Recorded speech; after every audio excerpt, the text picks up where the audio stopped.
So guys, let's get into this video. This video is before we get into it, let me just give some backstory. This is Julius Malema. He's the president of the EFF party in South Africa. He's a member of parliament as well, but he's in the opposition, and he's very vocal. He's unapologetically African, and he promote Africanness and he promote unity of Africa. But let's get into this video and listen to it from me, please, in its entirety. You're gonna learn a lot because they're trying to paint him as someone that promote hate speech, and he's gonna defend. This is in court, and he's defending himself. So listen to what he's saying, and we'll talk about it after. Boom. My Lord, as a younger generation in the struggle, we sing the songs those who came before us sang to put ourselves in the position they were before. And like we said, our songs are not in any way meant to engage in any literal engagement. They are songs for that purpose of the revolution, not to attack anyone. My Lord, from the times of Shaka Zulu until today, I've never heard that black people were given instruction to attack through song. I'm still to wait for example where the masses of our people were given an instruction through song to go and attack. My Lord, the EFF was formed in 2013. This song was sang way before the formation of the EFF. And to say people are being killed because of an EFF song, as if this is in the founding manifesto of the EFF, it's bizarre. It's the claim. This is the interesting thing that you do, because you try and create a straw man to say it's not our song. We didn't write this song. Peter McCarver sang this song, but you sing it now. Yes. You have embraced this song. It's part of your. But you call it EFF song. Is it not an EFF song? It's a struggle song. Is it a song sung by the EFF? My Lord, the EFF cannot expropriate this song without compensation. It belongs to the struggle. It's a struggle song. There is a saying,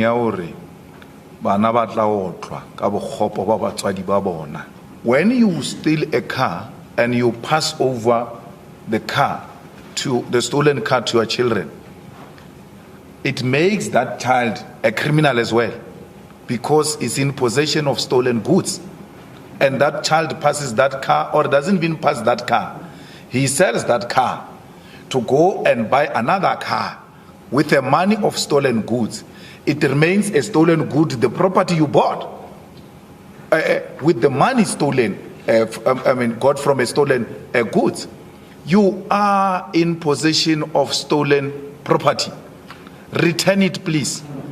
Your parents have left you a very bad name, and don't blame it on us. But I asked a question earlier. Reparations are paid. I'd like to stop you right there. Why I have the name that I have is that my grandparents fled Nazi Germany and sought refuge in South Africa in the 30s to avoid extermination. Now the witness has brought up my name, and I will use the opportunity to respond to I never brought your name. I never brought your name. I've never brought your name. I've never brought Oppenheimer's name. I don't even know his name. I don't know. I've never, my Lord, called him by name. I've always referred to him as you, and I clarified it that I'm referring to a client. When I say your name, I mean them as white people. Your parents have left you a bad name. So that is the context I'm using it. So please, if you are going to be a legal representative, you are going to have to reduce yourself from this case as an individual.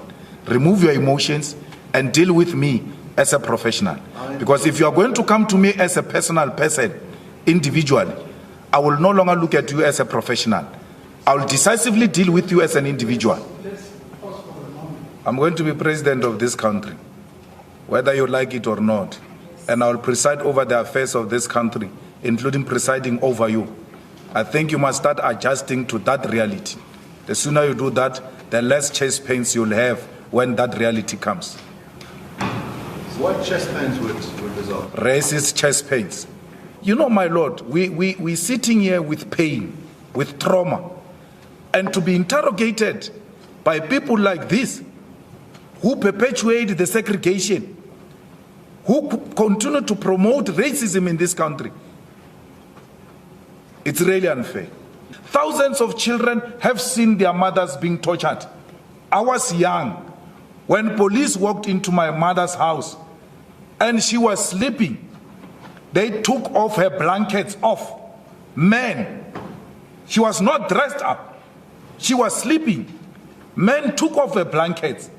I live with that for the rest of my life, that some strange men came into my house and took off the blankets of my mother to search if she's not a terrorist.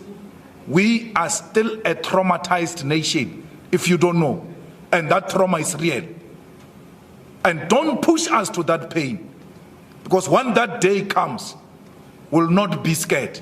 I've litigated with AfriForum and Roots before, and they've never brought someone so weak as you. I think they've done the worst disservice to themselves. Let me tell you, every time we say white settlers, white people, white settlers in South Africa, it is in that context. So why would an American who came yesterday, my lord, be a settler? We're talking here about white settlers. Why would a Russian who came yesterday be a settler? You understand very well the context within which we say all white people are racist. It is in relation to the struggle of liberation in South Africa against apartheid system that benefited all white people. So who is a white settler? All those who came here to come and conquer South Africa and take the land from our people are white settlers. When? Since 1652. Up until when? Up until we took our freedom, political freedom in 1994. White settlers is everyone from 1652 up until the time of political power. Is that 1994? Yes, 1994. Now I'm asking you about people after that date. Those who inherit the property stolen from us are criminals. So if you come from America with an intention to come and inherit a stolen property, you are a criminal. If it was the case that just one person was going to be influenced to murder someone after hearing them chant, kill the farmer, kill the boy. It's a hypothetical case. If someone was to be influenced in that way, would that be a reason for you not to sing the song? No, not at all. Anyone who engages in the killing of anyone because of my chant will not be influenced by my chant. That person will be driven by criminal mentality. It's an act of crime, because my chant is not a command. It's exactly what it is. If I were to give that command, I will give it openly, unashamedly, without hiding my face. So there is anyone who claims that he got a command through a song, that person will be acting out of their own sheer criminality and not because they've got a political motive. You are a bad lawyer, Shem. It goes without saying. You are a bad lawyer. So here you see in the video where they are trying to pin this. There's this revolutionary song that they have in South Africa currently, right? It was made before the party was even formed. So what he's saying is he took that song because it's very revolutionary and use it at his party when they have meetings. Now they are trying to pin this on him as hate speech, but he's saying kill the Boers, which means Boers mean in South Africa white farmers. But he flipped it around and said he used the word will kiss the Boers, which means he will embrace them, give them a kiss. And that is still frowned upon in South Africa currently, because remember, South Africa was highly racial and it was split. It was basically an apartheid state, which means the white control all the power, all the resources, all the land that they stole, and the black South Africans couldn't do nothing about it. And back then, if you look at a white person, you can get arrested or killed. If you touch one, he definitely kill you. So he's saying that mentality is still there. So when he said that, he remember when they came into his house as a child and they basically take his mom out of her bed which means most likely they strip her naked as well, just out of spite. So they're looking for terrorists just to break their spirit. So that is still with him. He's never gonna let that go, where he see white people terrorize his home and terrorize his mother, and look at her naked body, group of men. So that is still embraced in his mind. And also when he said that they have stolen property they need to return, and he gave the example. If someone stole, let's say, a high-end car that worth, let's say, 100,000, let's say a Lamborghini. Someone stole a Lamborghini, and you knowing it has stolen a Lamborghini, and you bought it from that person for less than the original price. So if you in turn sell that Lamborghini and you use that money to buy property, that property still becomes stolen property because you use stolen money. You understand? So what he's saying is, if the grandparents pass that down through the generation to the kids and the grandkids, it's still stolen property. It could have been 50, it could have been 100 years, it's still stolen property because you use stolen funds to purchase a property. So what he's saying, he knew about that property that's stolen from from South Africans. So he's right in that. And they want to paint him as the second coming of Mugabe. But what he's saying is no.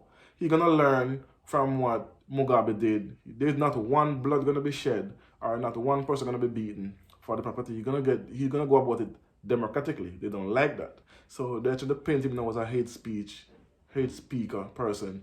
And that's why he's telling them, no. What you're saying is, you're number one, he said that you're a stupid lawyer. Because what you're saying, and it's an American. How an American gonna come to South Africa and tell a South African about hate speech when they design conflicts, cause wars and instability in the continent for decades, and now you want to come and tell someone about their own country, and they say you are settlers. You're all white people in South Africa are settlers. So you need to return what's once stolen. And this is what they don't like about Judge. Come on, dude. That's a car. This is what they're saying to Julian Malema. He's saying to them, you can't come now and tell me about the struggle when I endure, I see it, I lived it. And because he's unapologetically black and unapologetically South African, they don't like this. Because he's preaching unity on the continent to be borderless, and he's preaching Africa for Africans. So again, the powers to be, which is the still white people who still control the majority of the wealth in South Africa, they like the present president because he's still in leagues with them. But this one is totally out of the box with when it comes to South Africa, so they don't like this. And he's telling facts. He have dates. He have documented proof, documented facts. So this is what they don't like. They don't like when you have a brilliant, smart, black African get power. And remember what he's telling the lawyer? Yes, even though you don't want me to be the president, I'm still gonna be the president, and I'm still gonna oversee you at the end of the day. And that's what they're afraid of and running from. So anyway, thanks for watching. You don't know, it's a WSXM podcast. As always, I tell you, tell a friend. Want to like the content? Just like, share, and help the channel to grow, and we can do more of these videos. So anyway, thanks for watching. Peace, one love. Boom.